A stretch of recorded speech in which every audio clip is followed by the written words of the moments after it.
For those with good taste.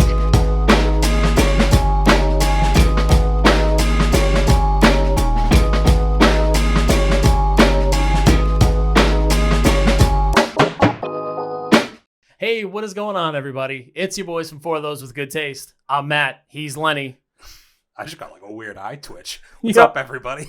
If you can see man, through the lens of yours, Lenny's been crying. Yeah, it's because emotional start. Matt's been just like reaming me out for fucking the audio up last week. Well, I mean, you make mistakes. You deserve to pay the consequences. Yeah, man, you've definitely let me have it. But I certainly think that we should probably put a glass window on this and just say that we've been listening to Olivia Rodrigo. Just pumping in the jams before the start of the pod, man. And apparently we touched on some feels, Lenny. You all right, buddy? Yeah, man, this is... I don't want anybody to be concerned. I've been taken aback to the early Taylor Swift days, Matt. I mean, we were kind of just discussing, like, this might be the second coming of Taylor Swift, if we are allowed to say that. Yeah, hopefully it's not a second coming of, like...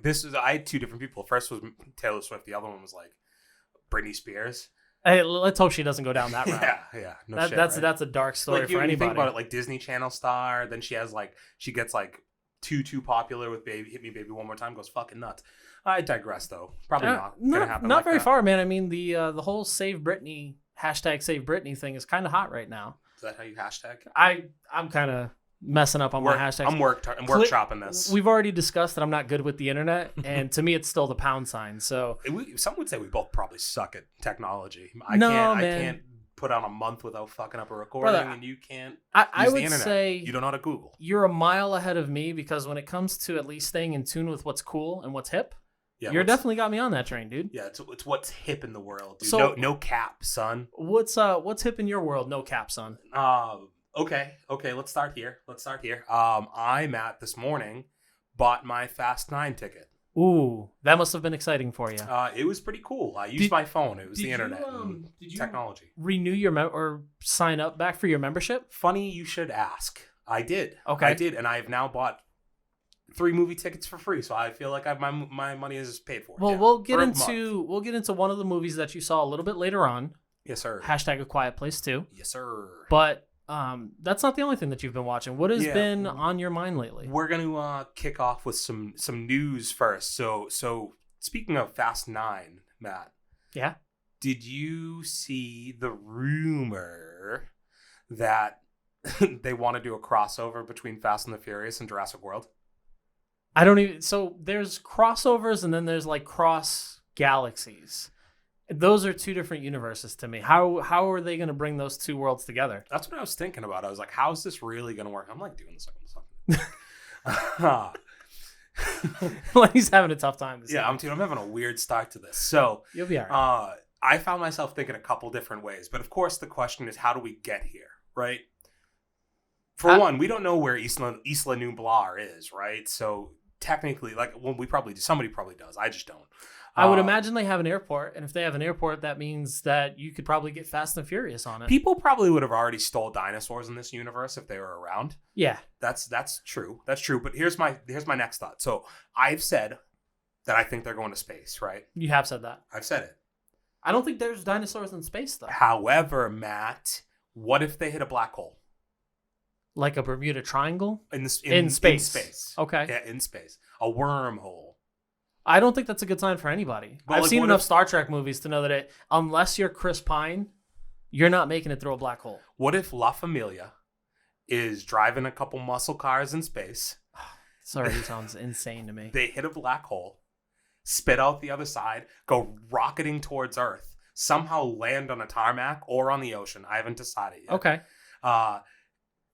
In the Jurassic World.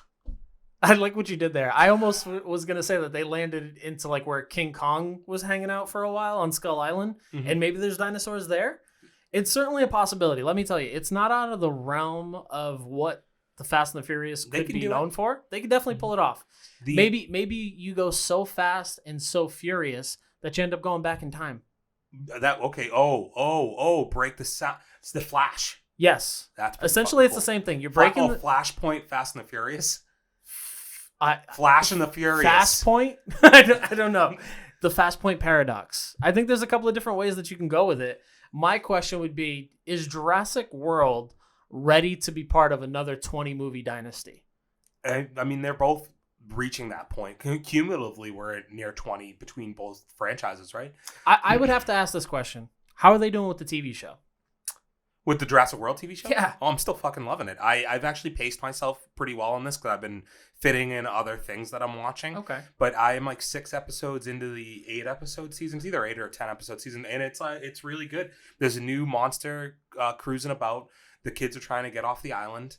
But they're also unlocking some mysteries that are hidden in the island. So the old mysteries of Isla Nublar, huh? Pretty cool. I have a couple final things. I do have one bit more of Jurassic World news, but I did want to ask: do you think if somehow we get Dom Toretto in like Jurassic World, one of two shots is going to happen, right? You're either going to be driving through like a dinosaur grave thing with them like being chased by a T-Rex or something, That'd be pretty cool. and it's like they're all blowing up like shit or behind him, and the car just comes flying through all these like rib cages of the bone. I'm imagining like Lion King, you know what I'm saying? I like what you did there for the visuals. So they're in the elephant graveyard. Yeah. Okay. Except Yeah. it's a dinosaur graveyard, and they're driving up and down the bones, Like, using the rib cage so- to like donut off like of? so they could curve the edges, but I'm also just thinking about the dinosaurs behind them and all the bones just flying up in the air as they're getting broken apart. My other thought is, do you think there's a chance at some point that they drive their car up one of their tails? No, see, what I thought you were going to say is that they go so crazy that they try to drive the car into a dinosaur's mouth and then come out the other side. I don't want to know. That would be so ridiculous. I was going to be like, how fast or furious would you have to be to drive You'd through an have to entire use at animal? least 2 NOS cans. Yeah. And I've now realized, now that I'm saying that, they haven't used NOS in the Fast and the Furious, and God knows how. Oh, long. no, they definitely do, man. Really? It's every movie. Is it There's just- at least one NOS scene. It has to happen in about the third act of Is every it just movie. unspoken? Like they don't really press the button? They No, just they kind of definitely shift still- gears? I just don't think you're watching close enough anymore. No, I'm not. I'm Yeah. really not. There's I something am. about a 20-mile long runway for a plane that lost me somewhere on Fast There's not 6. really any NOS in that. NOS in that one. Okay, so other than that, let's keep it moving here. Jesus. Jurassic World. They also call in Trevor or whatever, the guy who was producing. He produced the first Jurassic World. He's doing the third one right now. Okay. He did say that they have basically a trailer ready to go, which I then just think that this is very conveniently like Fast 9 tickets go on sale. This dude comes out and says there's a Jurassic World trailer available. It just sounds to me Colin like,13. Yeah, so You got it. Basically what I said, Yeah, right? smashed it. I just assume you're going to get a trailer for Jurassic World before Fast 9 is what this is a combination of, is get Fast 9 a little buzz, Yeah. sell some tickets, but also get people in the theater with a little buzz for Jurassic World, and you get the trailer in Kill there. 2 birds So, with one stone, Yeah, so to I speak. kind of assume that's what we're getting here. I'd certainly be interested to see what the trailer looks like. I don't think you have a Fast and the Furious world of Jurassic Descent Yeah. without That was a good a one. face-off between Little Vin Diesel and like a Velociraptor. I Did think he- you need to have that. The Rock In the German suplexes like a... No, see, then you're messing it up because then we don't get The Rock and Vin Diesel in the same room, right? Because they hate each other. No, what if they both beat up like a... What a if Stegosaurus. The Rock has bred and become a hybrid with a Velociraptor? There we Imagine go. like That's the scene. Imagine, this like the... I feel like it's like Avengers where they're all like doing their specials on like one thing, but it's all of the members of the Fast family beating up a dinosaur. So Hey. it's like the Rock. So like Vin Diesel Superman punches somebody. The Rock fucking suplexes him. Tyrese makes a joke. This is why none of our movie ideas are getting picked up. Fox Studios, Marvel Studios, if you're listening, we've got some great ideas. You need to hit us up. But we digress, man. Yeah. So the other little bit of news we have is Mortal Kombat. Apparently did well. I thought that this was extremely interesting because it was written in the headlines that Mortal Kombat performed better than HBO expected. And that just reads... Hell of a compliment. That just reads to me, we had no faith in you, but great job. Yeah. Well, it was like, well, we don't really know what we got here. We don't think it's that good, but we'll make a flashy trailer out of it. I mean, you got to think that they're enjoying the success that it's had, but what do you think has made this movie do better than what they expected? Well, prior to it coming out, this actually was more than... Somebody asked me this yesterday. Do you think that with the success this past weekend that A Quiet Place had in the movie theaters, right? And we'll get into the movie itself later, obviously, but it was very successful this weekend. Yeah. If Mortal Kombat had have come out, what has it been, a month since it came? It came out in April or May. It feels like forever ago. So If that had come out now for the movies where masks restrictions are being lifted around the country, people are more vaccinated, all this stuff is just more available to us.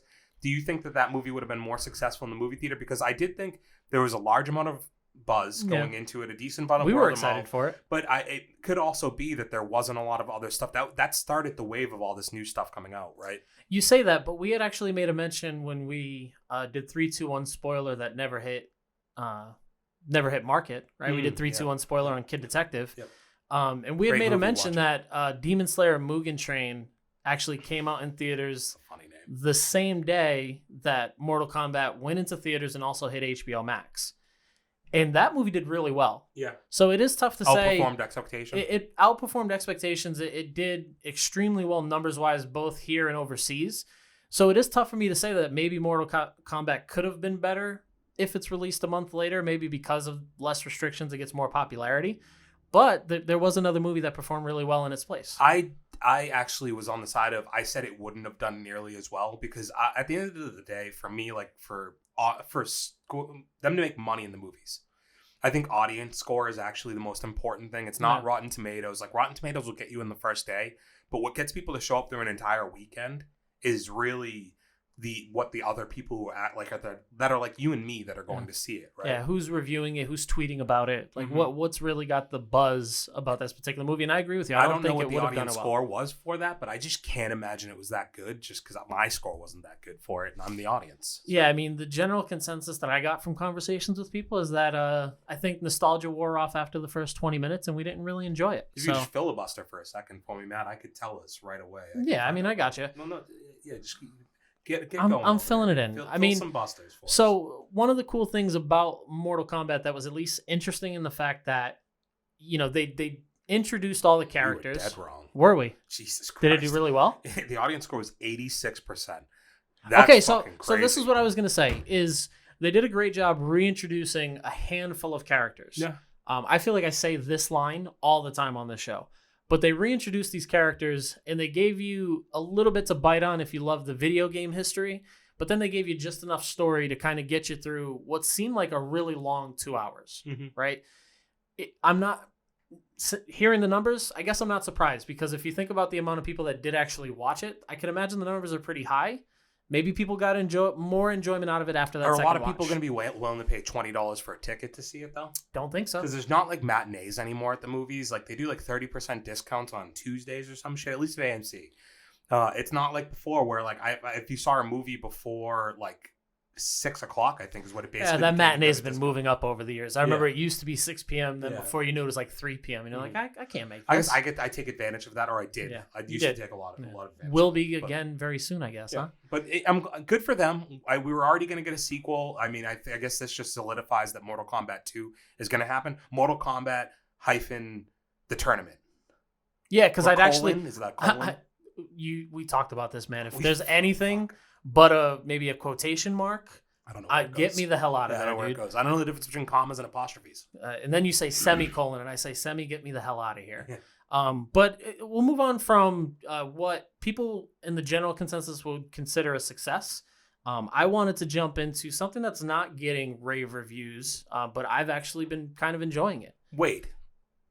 The Bad Batch isn't getting good reviews? The Bad Batch is getting a bad batch of reviews. Well, holy shit. So I've had the opportunity to plug into just some reviews and some rants on the Bad Batch. And I think a couple of things are happening right now. I think reintroduction of old storylines, but then not really having any developments has kind of made it difficult for people to latch themselves onto the show. What are you looking at right now? Reviews, dude. I'm just double checking. Okay. And what are you saying? Sounds crazy.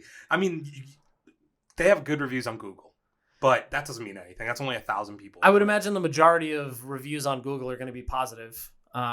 Show me the Yelp reviews on the Bad Batch if you could. Yeah, okay. And I know that you're not going to be able to pull that up. So I'll work on it. I'll work on it. This past episode that they just released was another incident where you're kind of waiting for something to happen. They just introduced Fennec Shank, who was a famous mercenary or bounty hunter throughout the Mandalorian series.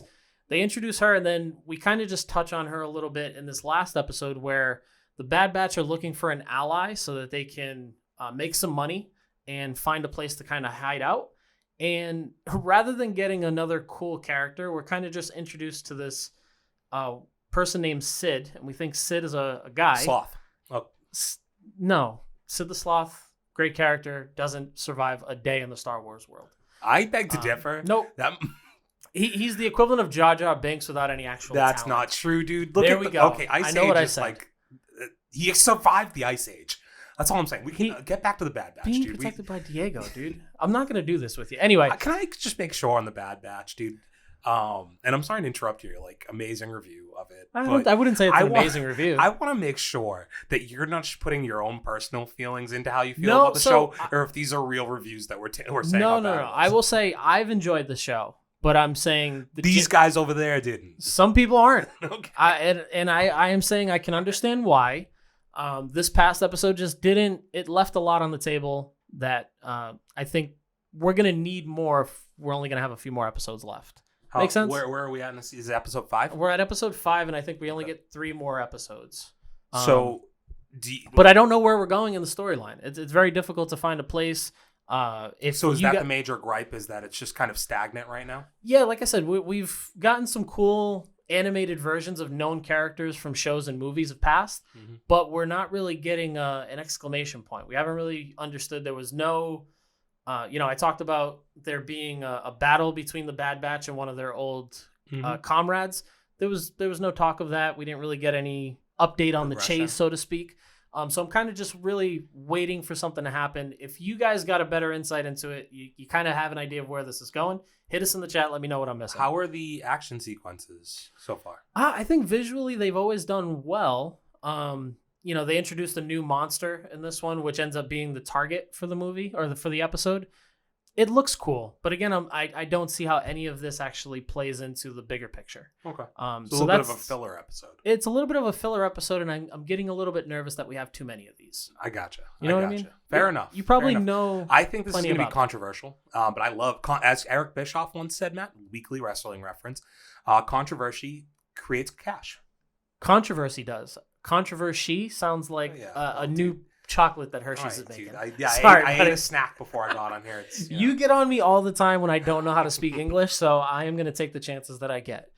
But moving on from the Bad Batch, still holding out, very positive. We'll see what happens. Why are you making dick I'm sizes just with letting your hands? everybody know these are my expectations. But something did come to a close last week, Len.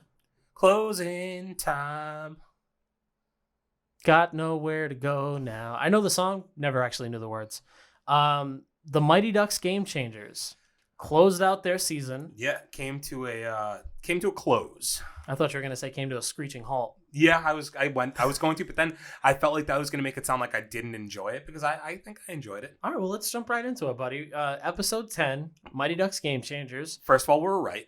Yeah. They didn't show basically any of the tournament and just used a montage 5 minutes. And they didn't show any real skills. Half of the montage was them like skating in a straight line. No, you know who's showing skills, dude? And it's the most frustrating thing in the world. is fucking the goalie, dude. Oh yeah, Coob. Dude, this kid was putting on a damn show in this good. episode. He was really good. He was not Steel Trap. Trap. Okay.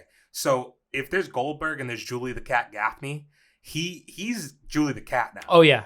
Like he's solidified his place as probably the best goalkeeper in Mighty Ducks history.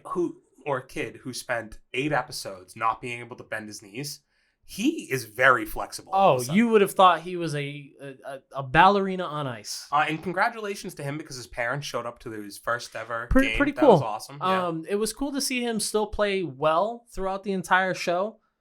And then he just kicked it up a gear when his parents finally made it out to a game. I thought that was a really nice storyline. Yeah, so obviously that happens, but somewhere along the way, girlfriend has been dealing with a little bit of a knee issue. Young Soph has got a knee injury. Yes. They made a quick mention of it. It felt like in the first time that Evan went back to the Ducks practice, it was kind of like, hey, what's up with your knee? It really is an interesting concept that this show gave us the montage, didn't give us the final game, and just copped out and was like, no, we're going to go play this in the streets. Yeah, it was appropriate, though, just based on the fact...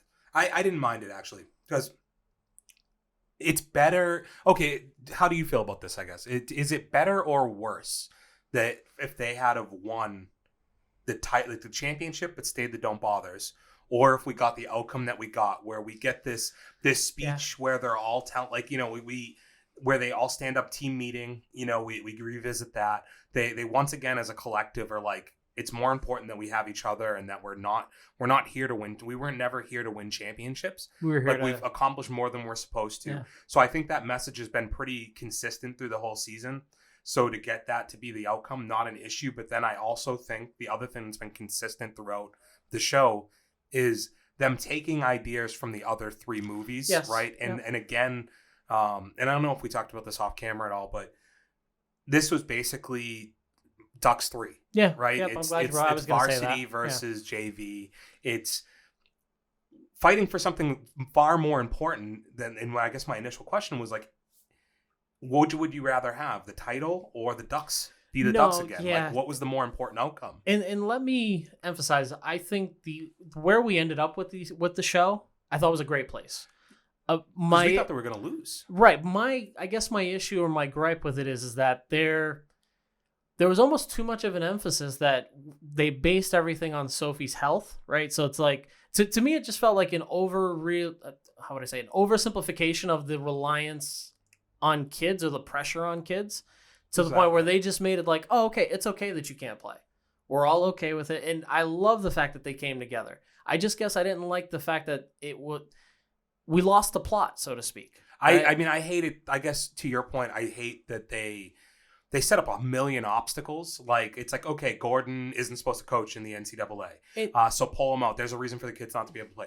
Oh, like not only is her knee hurt and she's their best player, which would have been enough for them to go and lose the tournament, but it's like, you have to set up an obstacle that creates, and I guess to your point, you said oversimplify. I think if anything, it's like you really complicate it, and it's like you make a really muddy narrative to be like, there's a million obstacles, and eventually there was no overcoming them. It was like, so she's injured, but it's not only that she's injured, they only have 10 people, so if she gets injured, they don't have enough to complete the team. It's like, how do they only have 10 fucking people? And it feels like there's a million of them. And that's my issue. So we go from being able to get this amazing showdown between the two teams, where I think Sophie's a big part of that. Like, her not playing against the Ducks still kind of feels weird to me, right? Because she doesn't get that ability to play. And so then they go to the street game, and we get vintage D3 ice. Mighty Ducks. You know what I'm saying?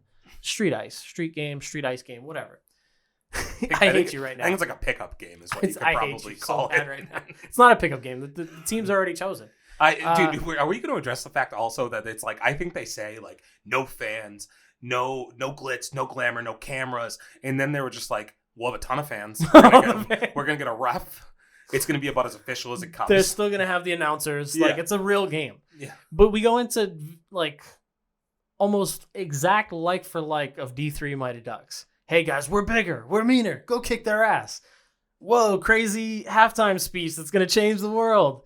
And then, hey, don't forget, we're going to change your jerseys so that you guys know who you guys are. So the speeches, I won't lie. The first time I watched it, I didn't, like, it was kind of whatever. This morning, I feel like I got a little emotional. You cried. I know you cried. I got a little emotional watching those speeches because I was like, damn, these kids really like each other. How long are we going to pretend that Lenny did not cry at least 4 times during this series? I did not cry, dude. Like, there wasn't actual tears. Okay, let me rephrase. I was laying on my side in bed, so if there were Bailey tears, had to come up and lick those crocodile tears off your face. Like when you lay on your side, like your eyes get sometimes like watery, and like the water has to go somewhere because gravity. So it fell out my right side of my eye.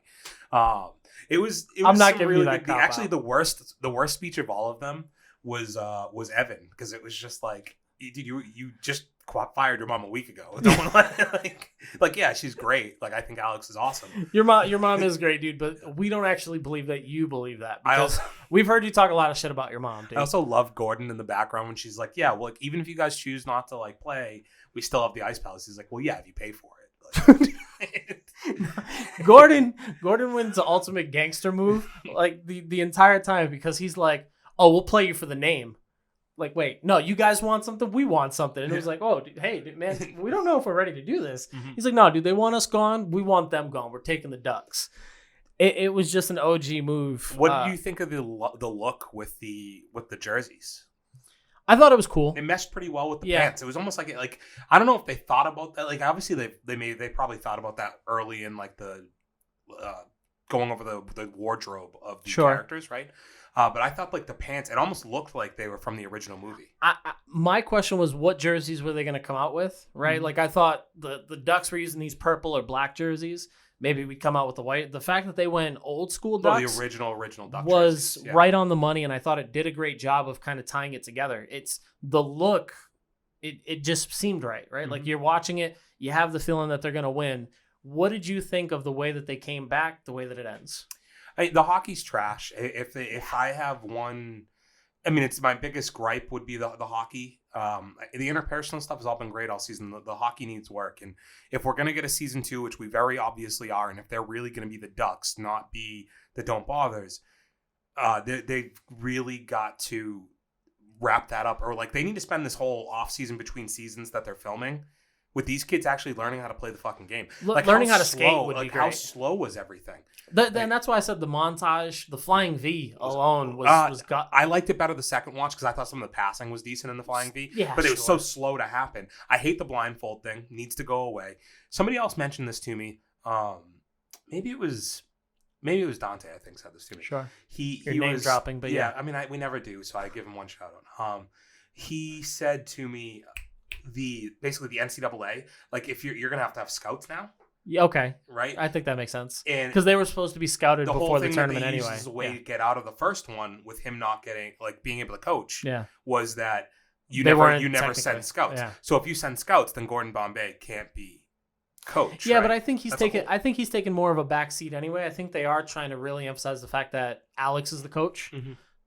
And Gordon he's just kind of her hype man. Like he's like, yo, you want something, we want something. Don't let them get away with that. It does seem like the same way that they need to do more heavy lifting with the physical side of things, they need to look better doing it. I think they also have to do a better job of pushing Alex kind of in the limelight to make sure that Bombay isn't the one kind of stealing it. For sure. Does that make sense? Coming out of the season, like I think for most part, a success. Yes. I would still tell anybody. I thought the first 5 episodes were still probably the strongest of the series, but it went through a little bit of a valley, but I think it did end up peaking pretty well for me by the end. I would still recommend other people to watch it if you haven't, if you're a fan of the old series.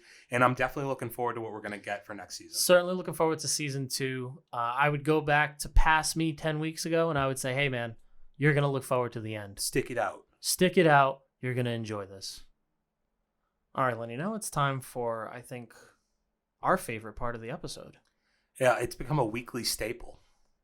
I guess that's what happens when you spend a whole year without movies coming out, is that every single week it's just 900 trailers. I'm going to be honest. This just crossed my mind as we hit record, Matt. We watched 4 trailers today, and I don't know if I remember any of them because they all just they're in a blender in my head. No, we'll get to them, man. You're gonna be fine. I'll bring up like the thumbnail, and you'll be like, "Oh yeah, I remember that one." We're good. Yeah, no, I'll be able to work my way through. I'll pretend really well. Well, let's start off with the one that I think left the most questions for me, and it's from M. Night Shyamalan. Yeah, him. We'll start with Old. What did you think of this trailer, Len? I'll get to the trailer in a second. Let's talk about M. Night Shyamalan. Can always so, I found watching this trailer that I was like, if we lived in an alternate dimension, Matt, where movies didn't exist, right? Where all we got was trailers, he might be the best movie maker of all time. He would certainly be the most thrilling, I think, because when it comes to his trailers alone, you're like, what in the entire hell did I just watch? He always like has these weird trailers. He has these weird concepts that you have a million questions. This trailer did have a little bit of like, he's seen the Jordan Peele stuff now, and he's like, I know how to scare people now. It felt like a little bit of a Jordan Peele trailer too. But the movie itself, it's interesting, right? So basically, these people, in synopsis, these people go on vacation. Yep. It's a family. Yep. A guy, a girl, and a couple of kids. They go on vacation, and there's a beach. There's a beach down the way. Yeah, it's almost like a cove. They go to Fantasy Cove on the beach. Yeah. With the fam. Yeah. They get there. They're playing hide and go seek. They notice a bunch of stuff on the beach. Well, they get there and they realize they're not the only ones there. Wow, weird. Other families there. Weird. There's other people who go to the beach. Yeah, go figure. Nice weather. Other people go to the beach. People looking on the World Wide Webs for crazy places to vacation. couple people land in the same spot. So they see like a little sandbar that has all these people's belongings. And they're like, oh, wow, sunglasses. They're rusted. They must have came from the hotel. Yeah, the motel and the Holiday Inn. It's just, maybe they're in a hostel. So from there, little boy in the water. He's a little boy. Little boy in the water. Yay tall. Yep. He's in the water. All of a sudden, we see something float up behind him. Looks like a head. Kapoosh. Blonde head hair. They're like, Ollie, Ollie, oxen free. And he's like, oh, shit. Can't believe this just happened. So all of a sudden, he comes out. Not the closet. Comes out of the back Water. room. Water. Okay. Yes. And he's 900 years old. Yeah, the timeline on this was just really weird. He's a teenager, actually, not 900. And it's not just him. It's the other daughter. All of the children. And then all of a sudden, time starts progressing really crazy. The dad's getting some wrinkles. Yeah. Right? The mom's looking old. Mm-hmm. And then the girl gets preggo. Did you notice that? I didn't quite understand that because that would have meant that someone had, like, babies just don't grow inside of you over time. Someone has to plant that seed. I'm having one of these questions that, like, in my head where I'm like, where do babies come from? I was getting there.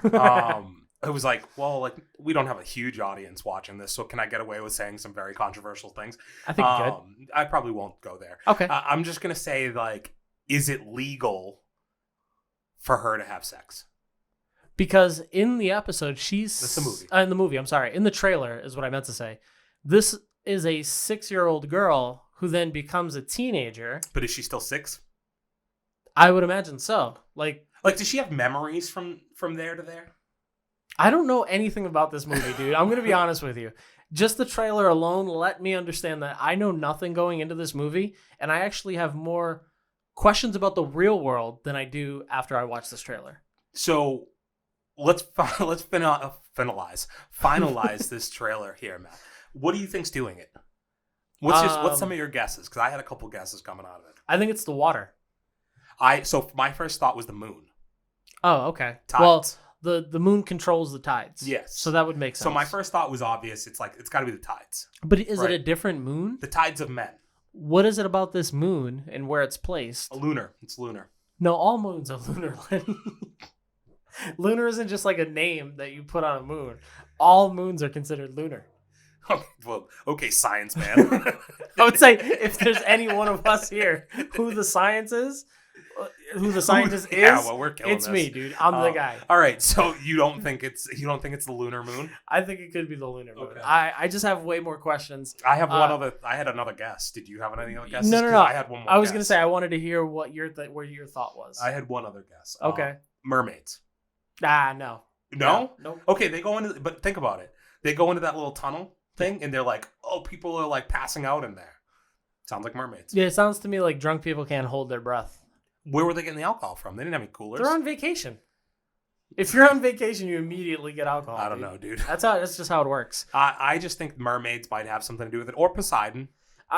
Let's just say this: out of all the trailers that we watched, and we certainly have watched a lot of them today, this was the one that I was A, most confused about, and B, least excited to watch. Really, I actually am quite the opposite. Nope. I am most and it's going to be a bad movie because all of his movies are mostly bad. He hasn't made a good movie since Signs. I don't even know if I like Signs. Okay. You got one better then? I mean, Sixth Sense is always going to be my go-to for him. Oh, well, but, Signs came out after. Yeah, Sixth no, Sense. it did. Yeah. It did. So What I else? stand by what I said. Yeah, really. He That's really a hasn't tough done one. anything good since then. But no, there's got to be something. No, I'm dude, missing. I'm going to tell you right here. The only one that he gets remotely any credit for is The Village, and that movie sucked. You want to know why? Because it's stupid. Because the civilization was like a mile away. It is. It's very close. You cannot Stone's tell me- throw. If we dude. were watching The Knight's Tale, you live a Stone's stone's throw throw away, from exactly. from the stadium. I'm pretty sure you'd hear an airplane, helicopter, something. You'd hear it over that little village that you had. I call bullshit on that. All right, so you hated it. I think again. I did not say he makes good movies. I said that all this man did was make trailers. He'd be the best of all time. And I agreed with you. Stick with it. Movie looks like it's gonna suck. What one's next, Matt? We have 3 more to go. Well, I felt it was only right that since we gave him so much crap for not having a mustache last week, that we shine a little light on DJ Marky Mark, I suppressed aka that. Mark Wahlberg. They just dropped the Infinite trailer. Yes, it's based on Eminem's first album. Elaborate, please. No, it's just called Infinite. I was lying. Okay, well, don't get me excited because I thought that the soundtrack was I already just thought wanted of. to pretend like I knew more about something that I didn't. All right, well, in the trailer that we saw, we're kind of given the idea that Mark Wahlberg is almost like a Jason Bourne type character. Would you say that? He looks like... I didn't get Jason Bourne, no. Okay. What'd you get? Well, so I got a mixture of like a little bit of Source Code, Jake Gyllenhaal, maybe. Okay. A little That's bit actually a good one. of like Live, Die, Repeat, maybe. No, maybe that's more the other movie we watched. We watched a lot of trailers. Yeah, no, I think you're mixing them up. So let me give you a little bit more information. No, but I know the movie we're talking Okay. about. Mark Wahlberg's in a room with Carl Mordeau. The only memorable thing from this trailer, the problem for me, Matt, is he just look inside. The whole time I was like, this movie should just be called Look Inside. Yeah, he's immediately outed as a schizophrenic, and they're like, yeah, he carved look inside on his stomach. But he did it a long time ago and just really hasn't followed up on it. And now he's being called out on it. He's like, hey, man, you wrote this on yourself. Think about it. Maybe you should look inside. And every time you say, I don't know, we're playing Russian roulette, bitch. And it's not really...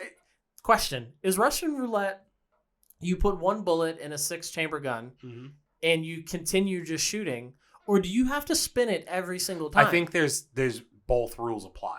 Really? I think both rules apply. Yeah. So are you playing Russian roulette if you don't do that?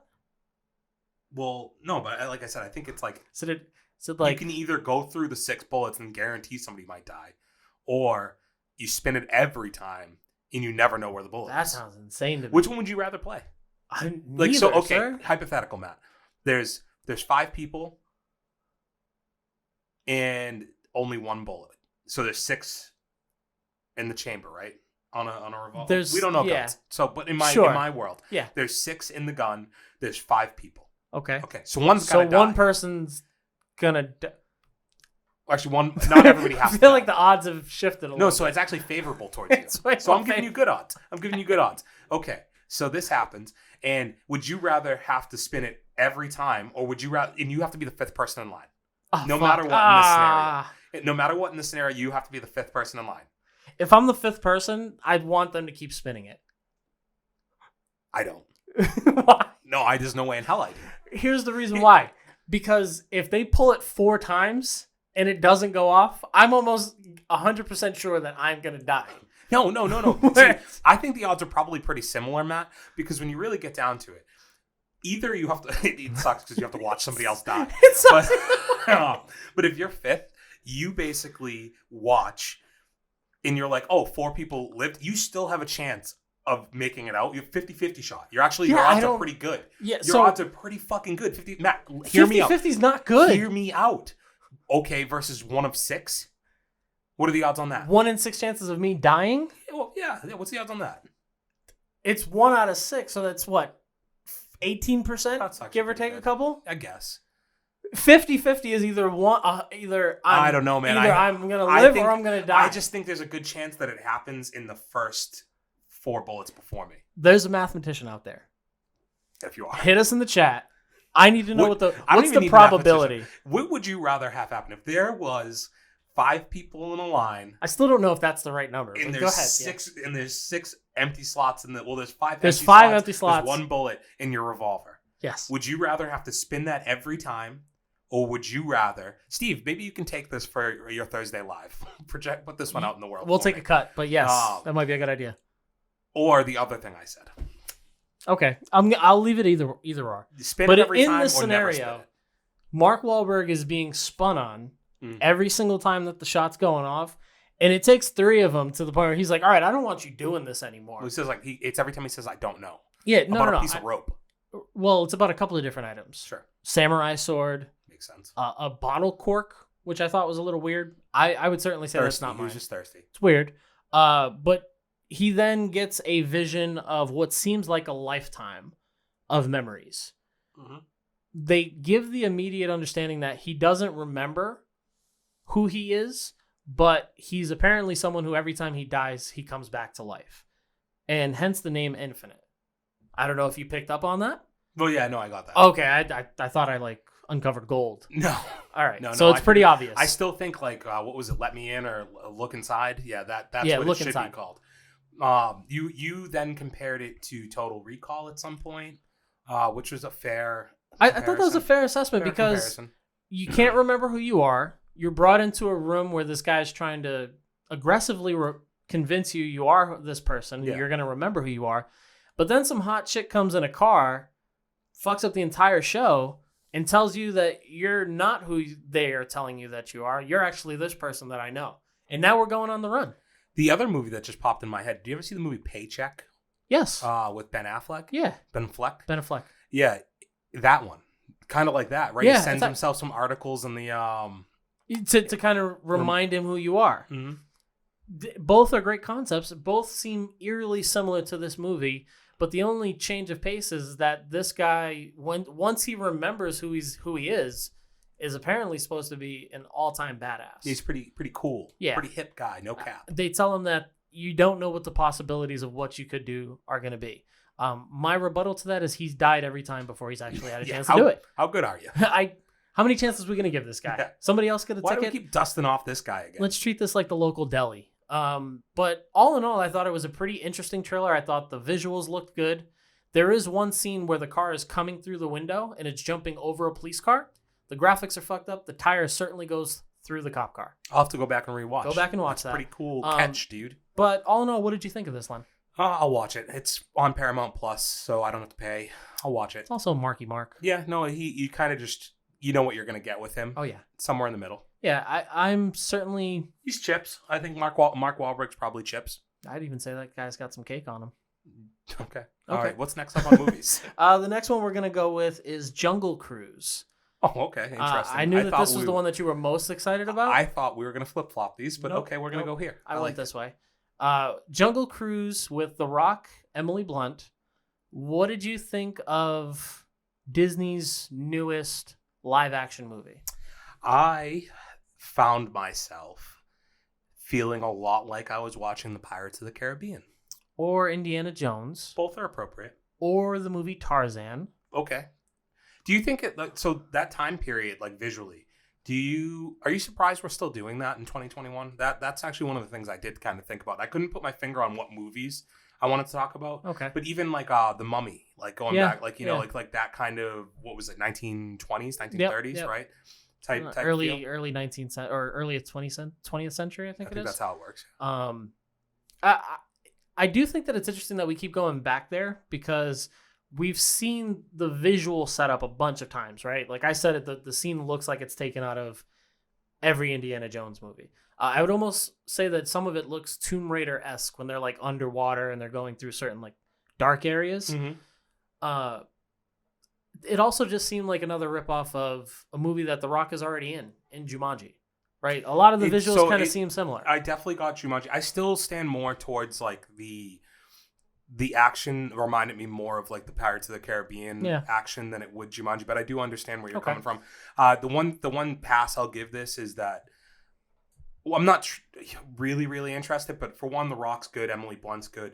Yeah. Also, I'm just a fan of that type of style. I like a good adventure. Yeah. I like a good treasure hunt. We talked about Uncharted last week. Yeah. I feel like it'd be a little bit hypocritical to be like, I'm really excited for Uncharted and not at least have some optimism for Jungle Cruise. It's just, when I heard this initially cast and when I've seen stills of this, I don't know if anybody was really asking for this. It seems like The Rock's strategy right now is to buy a lot of old properties and put himself at the front of it and just use old stories to sell himself.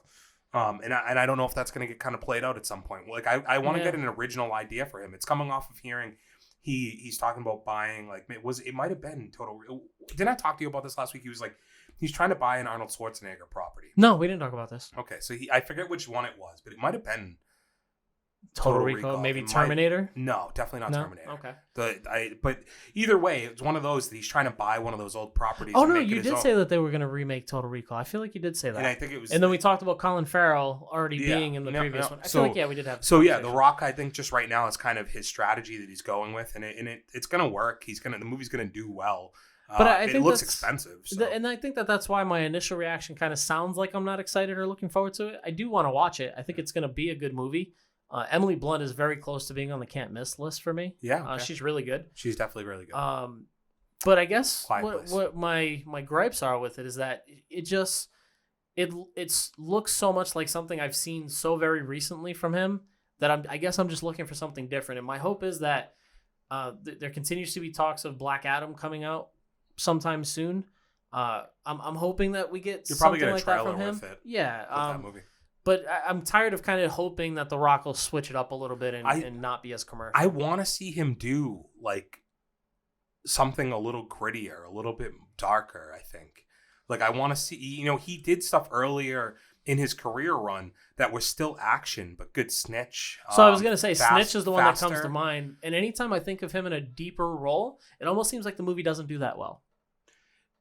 Different time now. And so I feel like it could still do well. I think that he's playing it somewhat safe with some of these choices. There's a certain style he's going for. All right, but let's get on to the next one. We don't have to kill too much time on this. Talking too much about The Rock. But we'll move on to a new Chris Pratt movie, the Tomorrow War trailer. Yes, we got that. This is an Amazon Prime movie. Yourself. I left this one for last specifically because I felt like through both watches, you and I came away with somewhat different reactions than the first time we had originally watched it. Mm-hmm. So Chris Pratt looks like they're going into the future to fight an unknown enemy. Visually looks good, but I wanted to get your take on what you think the storyline might be. It's very confusing, right? Like it was just like we're watching them watch a soccer game, and then all of a sudden, like an army drops in the middle of a field. Not a bad start. Like I think having questions from a trailer isn't a bad thing. I think starting the trailer with the Amazon logo hurts it because we've talked about it on here. I think the level of expectation in a lot of instances for me with streaming movies that start on streaming platforms is they can teeter a little heavy. They can be very expensive looking, but with plot lines of B movies. So they're like straight to DVD movies, but with a lot of money behind them. This feels like that could be it.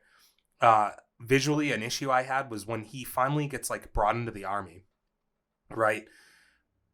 Do you think that like it was weird they sent him to war with like regular clothes? Yeah, there's a lot of questions, and it almost seems like they expect you to get it right away. It's like they come, this group of people come from the future. They tell us that there's going to be like a draft. We're going to start a new military. We need you. And then they kind of just go through the motions of, all right, hey, this is him getting equipped with his gear. And his gear is really just like a time portal gauntlet that he's wearing. But then they're not really setting up for war. Like I made the joke, like when they get teleported or beamed up, they get beamed down. They're just dropping from the ceiling. No parachute. Mm-hmm. No. Well, the very first time we see legs. Him, when we see him get like the arm attachment, and then they're sending him into that, and you mentioned it. It reminded me of. I made the joke with you, Call of Duty, but it's actually like the movie Gamer. Yeah. Okay, that's like I was like, is this going to be something to where he's fighting in like in a virtual world fighting this war, not in like a future world fighting it. So, but it's clearly not that. Like, that's not what it is at all. It's just weird that he's dropped in from the sky and then he's not put into any type of military stuff. They don't train any of these people. They're just sent to war. Yeah, the guy who he's next to right before he gets teleported can't even get his gun loaded correctly. Mm-hmm. And he's like, oh, long story. It's like, no, he's like, no, man, you're former military? I guess it's not a long story. Yeah, it's not and that then complicated. It's beam me up, Captain Picard. So it's definitely a weird movie. So by the end of it, we get finally a flash as to what they're fighting, and it appears they're fighting like, for lack of a better term, maybe something like Alien. Something like that. It looks almost exactly like the Alien from Independence Day. Okay, remember when they had like those tentacles and like the long arms? Yep. It almost looked exactly like that. And you and I kind of stopped the trailer on that one specific frame where it's like an end of the world type moment, explosions. You see two people hanging. If you pause it at the right moment, you can kind of get an idea of what this thing is going to look like. Mm-hmm. And we can't kind of tell if it's falling down or if it's actually chasing after them. Yeah, we were both really impressed by the visual at the end of the trailer of getting it's almost like crabs in a barrel of all. It looks like, so if you freeze frame towards the very end of the trailer, it looks like they're in water because right before it, they're fight. You see like a cruise ship crashing into something, right? And you're out in the middle of the ocean. But what it's actually, when you freeze frame it, it's a lot of those monsters coming up from what looks like water, trying to get to them hanging down. I have to imagine that's got to be the end shot, one of the end shots of the movie, right? Yeah, I mean, you do always kind of look at those scenes like that. That has to be the final meeting, right? Mm-hmm. Like something big is going to happen. Like it looks like they're going to blow up all those things they're trying to get to him, probably. It looks, it leaves a lot to be questioned. Like how did this war start? How are they fighting these things? And how did we get to this place? We're going to get the answer relatively soon. It comes out June 10th, I think it said. So it's literally like right around the corner that it's coming out. July 10th? You want to double check it real quick? I was almost sure it said June 10th, but in my head I was like, damn, that's really quick for us to just get a trailer now. July probably makes more sense. Yeah, I thought I had seen it. July 2nd, it says down there now. Says initial release July 23rd. But then it definitely said 10 somewhere, didn't it? No, you're definitely not wrong. We've watched so many trailers that I think it's easy to get those It could have been mixed up. something else that said it came out then. Certainly, it could definitely be that. I'm looking forward to it. I do think that it was up there with Infinite as far as how good it looked, and certainly is one to watch. And this is dropping on Amazon, right? Yes, sir. Yes, sir. Right. The Amazon logo is a concerning one because I thought I was getting a package. All right, Len. I think it's safe to say that we have finally reached the moment that everybody's kind of been waiting for. It's been a long-awaited wait. It's a long, strange trip, is what they would say. Mm-hmm. You've hinted that you made an appearance at the movie theater. We've dropped a couple of breadcrumbs as to what movie you went to go see. We actually just said it at some point. I know. I'm trying to build suspense. Gotcha. Yeah, Let's address it. Fucking on the edge of my seat. Lenny went to go see A Quiet Place 2. Mm-hmm. And I think we're all ready to hear your take on it, Len. What'd you think? Do you want me to start with my trip to the movies, or do you want me to start with A Quiet Place 2? I want you to take us through the entire journey. What it was like getting back into the theater. I know that you've been there a few times since, but this is kind of the first time. Hey, Siri. Hey, Siri. The first time since the state has kind of loosened up the reins on all the regulations that have been going on with mask protocol. God darn it. Oh, this bitch is getting lippy. Persistent. All right, yeah. So I went to the movies. I was on my deathbed on Saturday, dude. Like I was hung over to the nines. Feeling rough. Wow. But I was like, dude, you got a job to do. You owe it to the people. Yeah, you got to get out to the theater. So I go to the theater after I got out of work. First and foremost, in the area of the world that we live in, it was cold and damp that day. Oh, yeah. And movie theaters already activated their air conditioning. Ugh. I didn't bring a hoodie or anything with me. I'll be honest, though, I didn't think that movie theaters ever turned off the air conditioning. I feel like that's a universal fair point. Leave that on. They're about the same temperature year round. Yeah. So I'm in there in my t-shirt, and I'm very cold, but I order my concessions that I always do: large popcorn, large drink. Popcorn. They all of a sudden they're like, yeah, sorry, dude, like the popcorn machine just like it's having a little bit of an issue right now. It's gonna be like a 10 or a 15-minute wait for the popcorn. I'm like, all right, all good. Like I'm a patient person. I'll just go watch the trailers. You said 10 or 15 minutes. I'll just come back up here. Yeah. So 10 minutes goes by. I'm like, all right, let's go out there and see what's going on. That should be enough time. I don't want to miss any of the movie. I end up going out there. Some guy brings a huge bag of popcorn because I guess they have the popper upstairs. He pours it all in. But I'm like sitting there. All these other people who didn't get their popcorn are all like, hey, like, what's up with my popcorn? Where's mine? Yeah. So other people start getting it. Finally, the guy I ordered from, he's on the edge. He frees up and I'm like, hey, bro, can you like grab me my popcorn that I ordered? Takes him a minute to figure out what the fuck I'm talking about. I'm like, well, if I'm saying popcorn, like just assume the machine that was down is like, I need the popcorn. Like, I need my popcorn, dude. All in all, at that point, there's not any popcorn really left from the batch of that popcorn. So it's like, it's going to be a couple more minutes. At this point, I've already been out there for 5 minutes. I have it down to a science, Matt, where it's like, you get to the movie, from the time it says your movie starts, you have 20 minutes. Yeah. Like, there's a 20-minute window. You've been to the theater enough that you know. That it is trailers. They have that pretty much down to a T, that you're getting 20 to maybe like 22 minutes of trailers. Wow. Okay. So, I'm like... I never knew the actual time. Now I know. I've got like 5 or so minutes to wait for this. So finally, the guy frees up and I'm like, no big deal, dude. Like, I feel like shit. I've been hungover all day. I don't even give that much of a fuck about the popcorn. I'm like, dude, can I just grab a refund? Not mad at you. I don't want to miss my movie, so let me go grab it. And like, I wouldn't be a dickhead to somebody in that situation either, because like, how bad is that? The biggest, like, the first weekend they've had that the movies has been like super fucking busy, and it's like peak hours. I'm there, and your popcorn machine goes down. Yeah, I'm there at 7:00. It's like 7:15 for my movie on a Saturday on Memorial Day weekend, right? So it's pretty fucking busy. I'm like, I'm not gonna piss on anybody's day. So as the manager's refunding me my $10, the lady comes over with my thing of popcorn. Nice. And she's like, yeah, this is all set. And he's like, well, we're doing the refund. She's like, well, he's already waited. Give him his goddamn popcorn. 15 minutes. Just, give him his refund and give him his popcorn. Like, he's all good. So he gives it. And in my head, I'm just like, well, this is a fucking victory. And then I'm looking to my left. I'm like, these people probably want to fucking shoot me. And I'm like, the guy, they might hate me because I don't know what happened after I left. there's already a bunch of people who waited 15 minutes for their popcorn and Who are still getting had to refunds. wait. Yeah. And then there's people watching me get a refund and get my my popcorn. pop- So I'm like, I hope I don't set like a chain reaction that gets them like a bunch of other people to get their shit refunded to them, right? So all in all, that works out for me. The popcorn wasn't even that good. I barely ate any of it. It was just like a very trivial point of my trip that I just wanted to share. People who are that at that story. theater are gonna hear this and be like, "That son of a motherfucker. bitch, dude." Yeah, so there's that. But then we get to the movie. The movie itself, very successful, man. Yeah. So it's they're saying this is the movie that's brought the box office back. It made 60 mil so far this week, and it may have made more than that. Honestly, that was as of like yesterday. I think I read that, or maybe before that.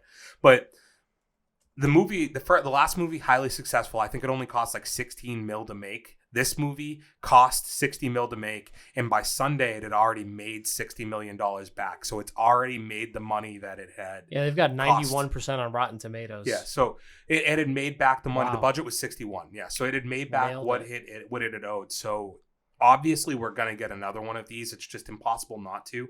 Major takeaway I had was like the budget is very evident to go from not having a budget last movie. So you saw the first Quiet Place. Yeah, right? yeah. You don't see a lot of in 3, 2, 1 spoiler for Quiet Place 1. We're not going to do any spoilers if we can. Yeah, we're gonna keep it in range for non-spoilers. Maybe next week do an actual spoiler review at some point. But I haven't seen Corella. He hasn't seen A Quiet Place 2, so we don't want to spoil it for each other, let alone you. Yep. So if you've seen the first one, they do a really, really good job of building suspense without you ever seeing the alien. Yeah. Right. So this movie, you have the budget, you have the funding, and you get to really see the aliens in action. You get to put the budget to work. I thought that was a really impressive part. Is like it was just very evident to me that they had money to make this movie that they didn't have the last time. And the aliens they've created are definitely intimidating. They're definitely threatening, and that's a very positive part of the movie. When this initially was supposed to come out a year ago, I had bought tickets for the opening night, right? I remember this. It was like the last movie I bought tickets to before the pandemic hit and movie theaters shut down was A Quiet Place. Yep. I was going to go see it in a double feature. So we were going to go see A Quiet Place 1 and then immediately go into A Quiet Place 2. The biggest regret I have is that I didn't get to do that. Yeah, that probably would have been a really awesome experience. One of the best parts about A Quiet Place and A Quiet Place 2, to me, is the runtime. Yeah.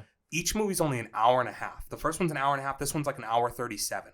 Can't miss. Dude, the thing about that is that can go 50-50, right? That could be an indictment. It could be, it's a bad movie. And they want to get it short. Yeah, they can make it short. But I think in the time where, especially recently for the movies we've talked about on here, I made the comment last week that their directors think that movies have to be over 2 hours to be good movies. Yep. But not all good movies, not all movies over 2 hours are good movies, right?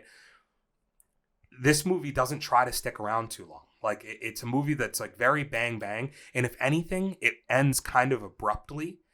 But that leaves you wanting more. Which is what space you for always another want. one. And I think it's perfect. This movie's perfect. We have a friend who hasn't seen the first one, and I was telling him, I was like, dude, if you get a chance, I would watch these back to back. Yeah, because it's 3 hours if you put them together, and you get a really, really good complete story. You just gave me an idea. I know what I'm doing. Yeah, no, I 100% recommend watching it like that. And the other benefit, and somebody else said this, and I'm kind of stealing it, but I thought it was smart, and I agreed. It is like the fact that this is all written by John Krasinski allows it to be a story that has like everything they set up for a plot has like an answer, right? So they close their plot holes along the way. They answer questions. It could be with the most basic setup and the most basic finish, but you get closure. But you get the answers to all of your questions throughout it pretty much, and you get payoffs to all of the things that they build. And I think that's really important. And not having a lot of the times in Hollywood, to my understanding, that happens is like one person writes it, it gets passed around to 4 or 5 other writers who then give it treatments and write it their own way. They come up with one master copy, then that gets sold to a company that's going to make the movie. Still has to make edits. But then they make edits because they're making the movie. So it's like your script goes through, it's a watered down version of what it was. They turn like, I forget what I was watching the other day.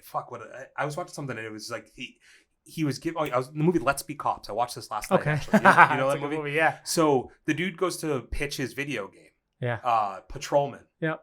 And within seconds, the guy is like, yeah, but how about we make him a firefighter? Firefighter's way more interesting. They change everything, so it's not even his game. Why don't we make it firefighters versus werewolves? And like they just make it a crazy story. And like that's like, since this has one guy who's pretty much overseeing the entirety of the way it's written from start to finish. It's very clear in the way it's written, and I think it's a really strong movie in that regard. I 100% would recommend it, and I can't wait to see it so we can really talk about it. No, you had me pumped about it before you had even watched it, and the performances are fantastic. By the way, it's one of those things where your expectation is set a certain way because you know what you're getting. I think you said it best. John Krasinski being the sole creative, so to speak, around this really gives it the opportunity to be a good movie. It fills in some good holes because like some people who haven't seen it who have asked me, they're like, "Is it a prequel?" And it's not a prequel at all. It's a movie. It starts on day one, and it just gives you enough context of how everything started. But then you get to right after the events of the first movie, so you get a little bit of both. But it's not a prequel at all. I mean, it'll even do a good job of tying that story because you said that it ends abruptly, so to speak. I kind of felt that way from A Quiet Place, from the first one, because you do get so much limited interaction with the bad guy, I guess you could say, that when they actually do give it to you and you're left with the ending, you're like, oh, all right, sign me up for that next one. So that's awesome that you got that feeling from that one. I am trying to find the best way to not seem overexcited about this movie, Len. Yeah, so because we haven't actually tipped the hand on what you saw. We haven't tipped the hand on this, but it's pretty and obvious. You did just a second ago. It's pretty obvious. So I had the opportunity to watch Cruella. Yeah. My plan was to get the wife into a theater. That went down. It didn't go down like that at all. Well, it went how I expected it to. Yeah, and let's be real. I knew how this was going to go, and I'll be honest, I was okay with it because I paid for Premiere Access. This is the first Disney movie that I did that for. So for Mulan, I waited. I'm still waiting for Raya and the Last Dragon. I refuse to watch it until it goes Premiere Access. But this was one that I was genuinely excited about. She was excited about. And it felt good to just pay the piper and get that movie on. Yeah, and I mean, I think you're the perfect customer for what they're aiming for with Premiere Plus, right? Because realistically, like I was talking to my friend who wants that, because I'm going to go see this on Thursday. Okay. And I was talking to a friend who's going to go with us, and he was like, yeah, it's cheaper for me to just go to the movies and see it than it would be for Premiere Plus. But for you, that's not the case. Like, if you go to the movies, you have to buy 2 tickets, you have to buy the concessions, you have to do all that. I'm at $30 before I sit down. Yeah, and on top of the fact that, like, it's with you having a baby at home, it's fucking a lot of work. Yeah. You know, there was somebody with a baby in A Quiet Place, by the way. I'm sure it wasn't A Quiet Place. Oh, there's also something in A Quiet Place, too, not to backtrack at all here, that's going to fuck you up a little bit. Yeah, I would rather you don't do that, dude, because you do that, and then the entire time I'm just waiting for something to happen. I did that on purpose. Hashtag the challenge, you asshole. So, yeah, Cruella. So you are the perfect customer for Disney On Demand, I think. Yeah, I think Premiere Access is kind of made for people in my situation. And let me tell you, it being a 2.5-hour movie, I could not be happier that I was watching it at home. That's why I didn't see it. I know that was something that had you a bit concerned, but I want to preface my reaction because, again, we're going to try and stay away from spoilers. When we watched the trailer for this movie, I told you I was just excited that we were going to get a different perspective of who the character of Cruella de Vil is. Mm-hmm. Man, can I tell you that they nailed telling that story in this movie. So I want to get into 3 things. I think the storyline is very much like Hollywood has made all of the Disney live action movies. They're adding their own twist. They're giving you their version of what the story is. So if you can go into this movie with a complete open mind and not be stuck to the 101 Dalmatians version of Cruella de Vil, I think you're really going to enjoy this movie. If you're like me and don't remember any of it, you're probably fine. Yeah, you're going to be fine. But if you are that person that has some thoughts going into it, you got to be open-minded, because I do tell you that the cast in this movie, when you match it up against the characters from the cartoons, it could not work out better. Mm-hmm. Second thing I'll say is it doesn't feel like a 2.5-hour movie. There are so many different turns and exposures in this movie, and it does kind of play to one of those movies that the narrative is staring you right in the face. You think you've got it figured out, and there's just a small twist. I don't think that that's a spoiler. I think that that's something that you'll notice immediately as you start watching this movie. And lastly, I'm interested to see what's going to come afterwards. When you talk about being able to set up a movie where there's going to be a continuance, Emma Stone plays this role to a T. Not surprised by that. It was, man, I went into it so excited just to be able to see her kind of unleash this character. Dude, so I don't know about you. I think she's been one of my favorite actresses, since Superbad.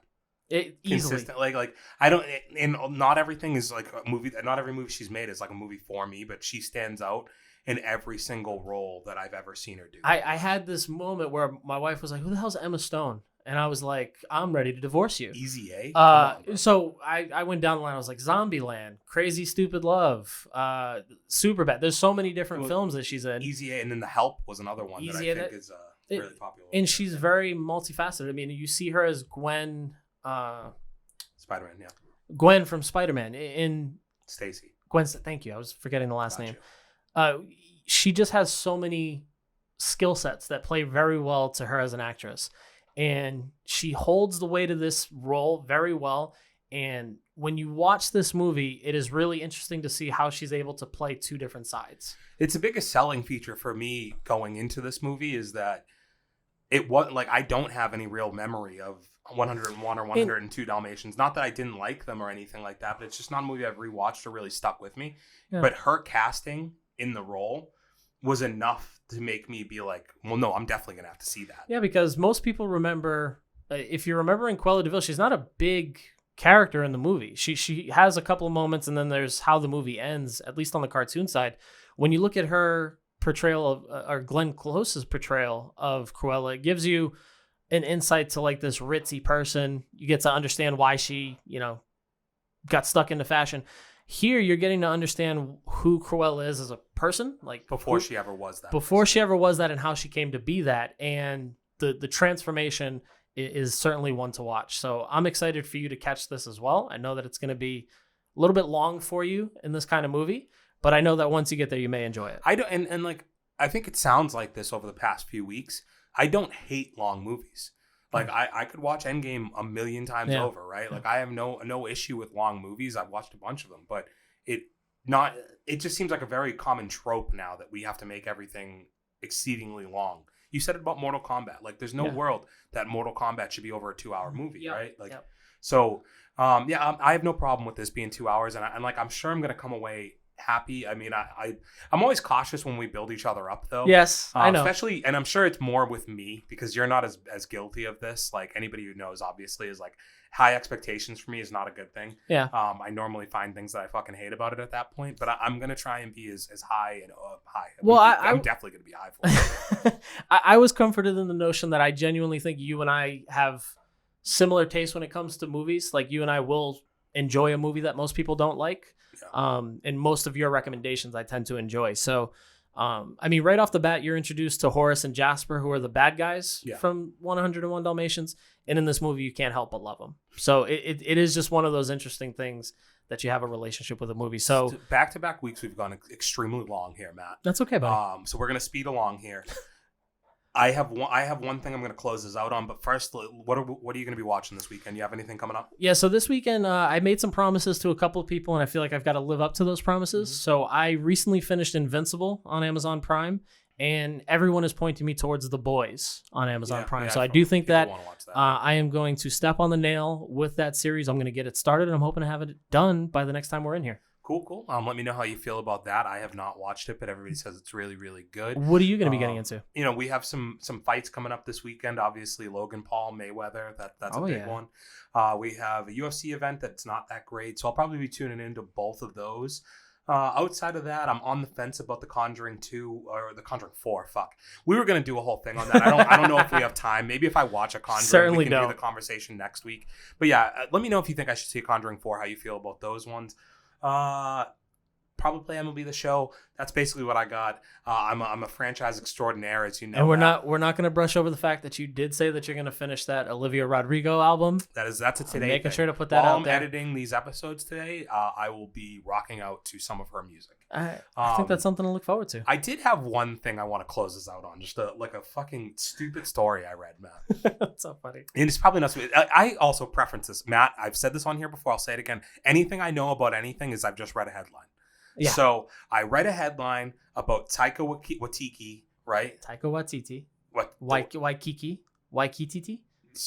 Right. Director of Thor Ragnarok, yes. Did you see the story about him this week? I didn't. He's potentially getting canceled because he had a 3-way kiss with Tessa Thompson and his other famous girlfriend, Rita Ora. I think is his girl. Oh, okay. I did hear about this. Yeah, they're talking about canceling this motherfucker. Matt, I was so angry because where are we at in the fucking world? Bro, dude, there's not enough time in this me, episode. 16, 17, 18-year-old college me, stuff like that. Hey, dude, three-way kisses, you want to be in those. One of them's your girlfriend.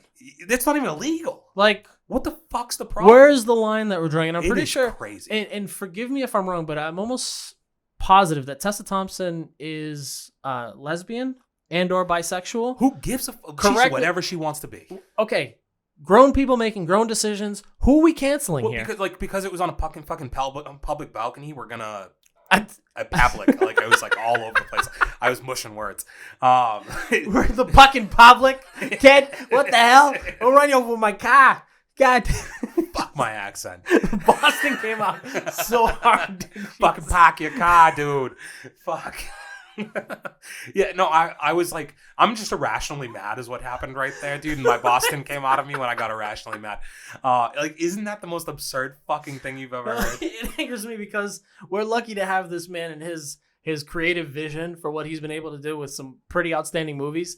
And you want to give this man shit because he had a three-way kiss with two beautiful women? Kiss my ass, Mr. Barry Gordy. Yeah. Hey, Disney. Fuck you if you cancel them, brother. Fuck the Disney Fuck. Studios. Yeah. Fuck the mouse. You know what? I will even go and say if Taika Waititi gets canceled, I will cancel my Disney Plus membership today. I'm canceling myself if we're canceling I'm him, 'cause canceling I've done something Disney wrong Plus, at that and I'm point. starting a petition. And if you're gonna sign that petition, hit us in the comments. If you think it's BS, you can't cancel this guy for three-way kissing, dude. Let us know on Twitter how you feel at Good Taste Live. Matt, where can they tell you about it on Pissed Instagram? off for those with good taste. Yeah, dude, we're pissed off. We're pissed off, and we have good taste. and we know that you have good taste. So what you need to do, hit us in the comments, tap on the like button, and share the hell out of that subscribe button. Yeah, listen, guys, we're 6 away from 50. It's been a long journey. Please help us get there. We'd appreciate it. And until next episode, we love you. We love you guys. We'll see you later. Peace. For those with good taste.